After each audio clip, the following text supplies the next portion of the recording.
ఆ madam 10:30కు phone చేసి మా ఫ్రెండ్ వాళ్ళ ఇంట్లో కొన్ని వస్తువులు ఇచ్చిరమ్మని అయితే చెప్పింది. ఏ టైంలో ఫోన్ చేసినా పోవక తప్పదు. కారులో కొన్ని వస్తువులు పెట్టి 40 కిలోమీటర్లు ఉన్న వాళ్ళ ఫ్రెండ్ వాళ్ళ ఇంటికి వెళ్ళమని చెప్పింది. వైటీ పిల్లలకి తినేటి కావాలంటే ఇంకా మా అమ్మని జమియా దగ్గర వదిలేసి నేను పెట్రోల్ బంక్ అయితే వచ్చేసాను అనమాట.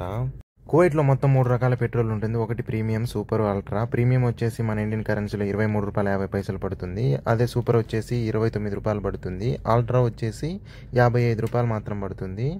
కువైట్లో డ్రైవర్స్కి ఇచ్చే వెహికల్లో చాలా మటుకు 91 ప్రీమియం పట్టిస్తారు. ఇంకా కువైటీ వాళ్ళు వాడుకునే వెహికల్స్లో మాత్రం 95 సూపర్ పట్టిస్తారు అనమాట.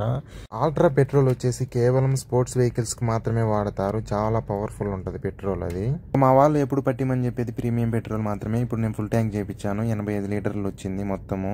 అది మన ఇండియన్ కరెన్సీలో దాదాపుగా ₹2,000 అవుతుంది. మేడం ఇచ్చిన లొకేషన్ వచ్చేసి వెస్ట్ అబ్దుల్ ముబారక్. ఇప్పుడు కొత్తగా కట్టిన మందగా ఇది. ఇంకా వస్తువులన్నీ డోర్ డెలివరీ చేసి ఇంటికైతే వచ్చేసాము. 11:45 అయింది. మీరైతే లైక్ చేసి సబ్స్క్రైబ్ అయితే చేసుకోండి.